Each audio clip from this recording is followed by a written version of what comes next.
This is the story.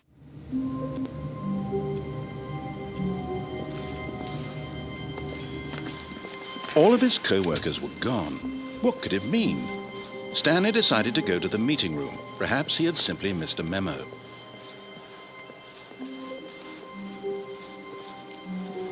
When Stanley came to a set of 2 open doors, he entered the door on his left.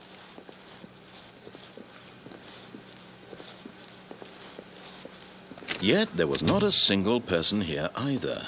Feeling a wave of disbelief, Stanley decided to go up to his boss's office, hoping he might find an answer there.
Stanley just stood there doing nothing at all. He seems to think I have nothing better to do with my time than to sit around and describe every fascinating little detail of his inability to do anything. This is why Stanley and I are on such good terms.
Stanley stepped into the broom closet, but there was nothing here, so he turned around and got back on track.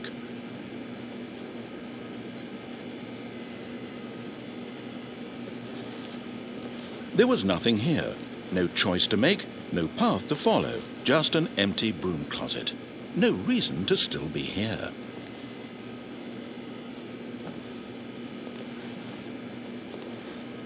It was baffling that Stanley was still just sitting in the broom closet. He wasn't even doing anything. At least if there was something to interact with, he'd be justified in some way. As it is, he's literally just standing there doing sweet FA.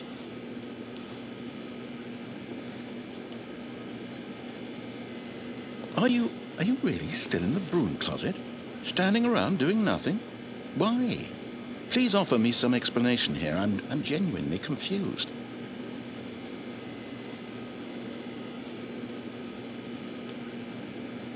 You do realize there's no choice or anything in here, right?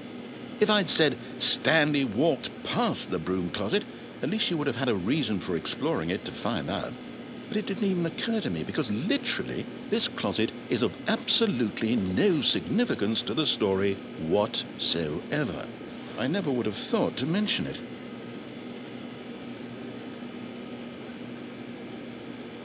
Maybe to you this is somehow its own branching path. Maybe when you go talk about this with your friend, you'll say, "Oh, did you get the broom closet ending? The broom closet ending was my favourite." I hope your friends find this concerning.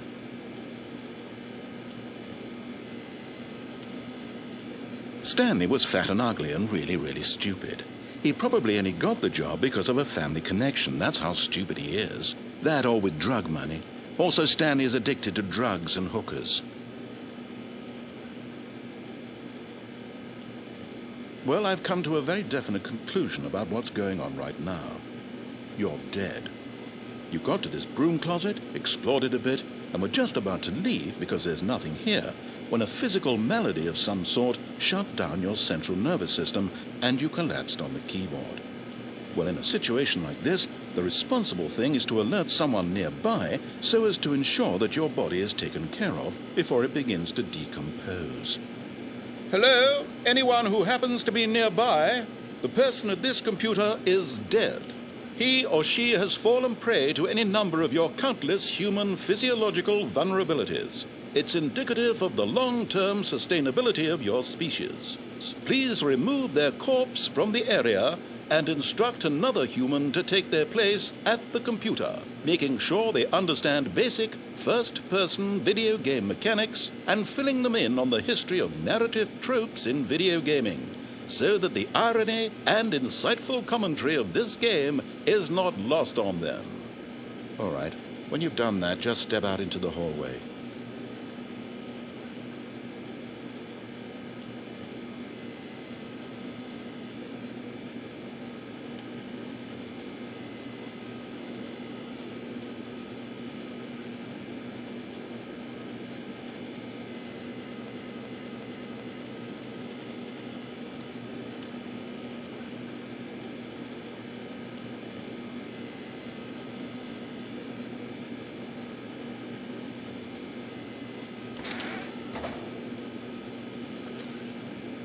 Ah, second player. It's good to have you on board. I guarantee you can't do any worse than the person who came before you. You too? Unbelievable.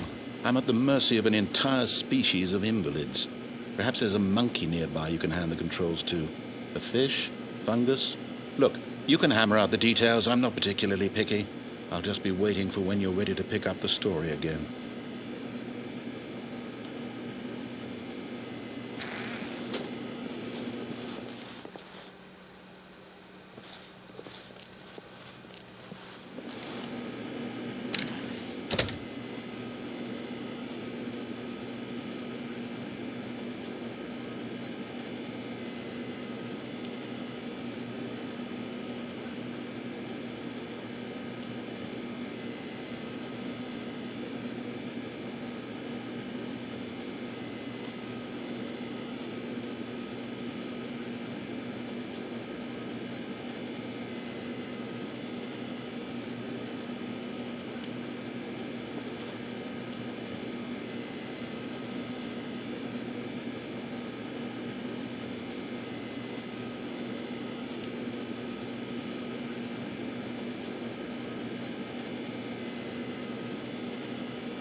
Coming to a staircase, Stanley walked upstairs to his boss's office.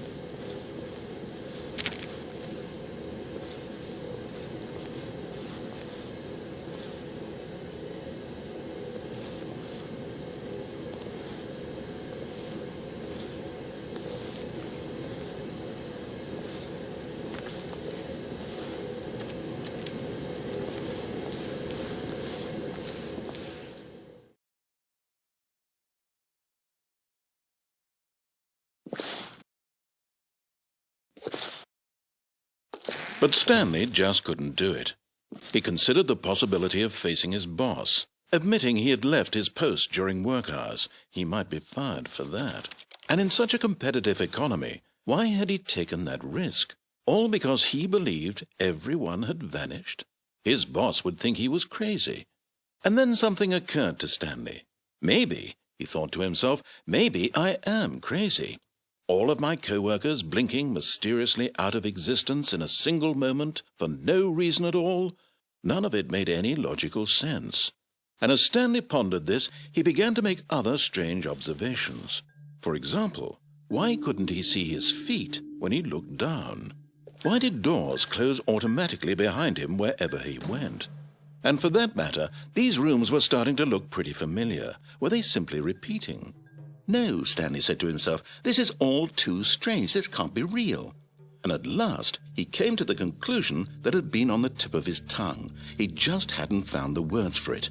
I'm dreaming, he yelled. This is all a dream. Oh, what a relief Stanley felt to have finally found an answer, an explanation. His co-workers weren't actually gone. He wasn't going to lose his job. He wasn't crazy after all. And he thought to himself, I suppose I'll wake up soon.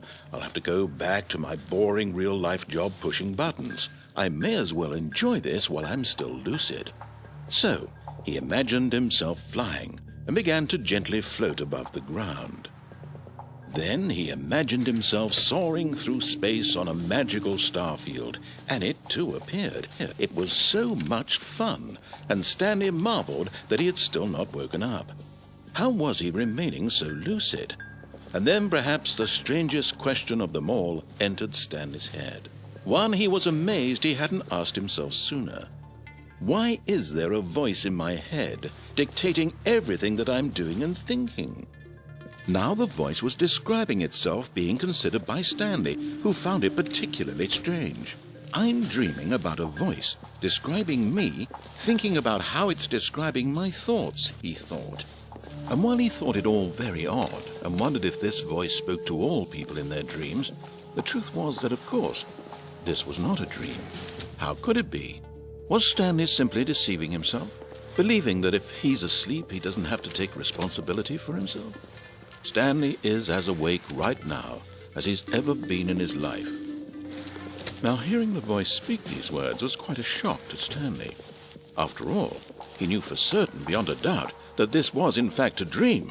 Did the voice not see him float and make the magical stars just a moment ago? How else would the voice explain all that? This voice was a part of himself too. Surely, if he could just... He would prove it. He would prove that he was in control, that this was a dream. So he closed his eyes gently, and he invited himself to wake up. He felt the cool weight of the blanket on his skin, the press of the mattress on his back, the fresh air of a world outside this one. Let me wake up, he thought to himself. I'm through with this dream. I wish it to be over. Let me go back to my job. Let me continue pushing the buttons. Please, it's all I want. I want my apartment, and my wife, and my job.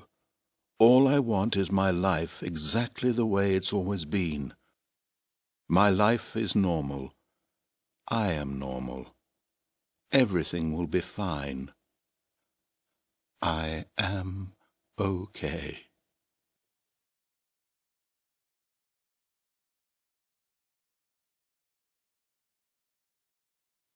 Stanley began screaming.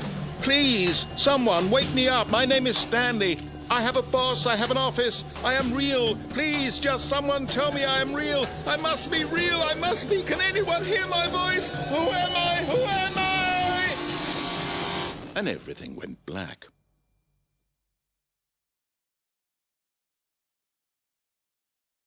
This is the story of a woman named Mariella. Mariella woke up on a day like any other. She arose, got dressed, gathered her belongings, and walked to her place of work. But on this particular day, her walk was interrupted by the body of a man who had stumbled through town talking and screaming to himself, and then collapsed dead on the sidewalk.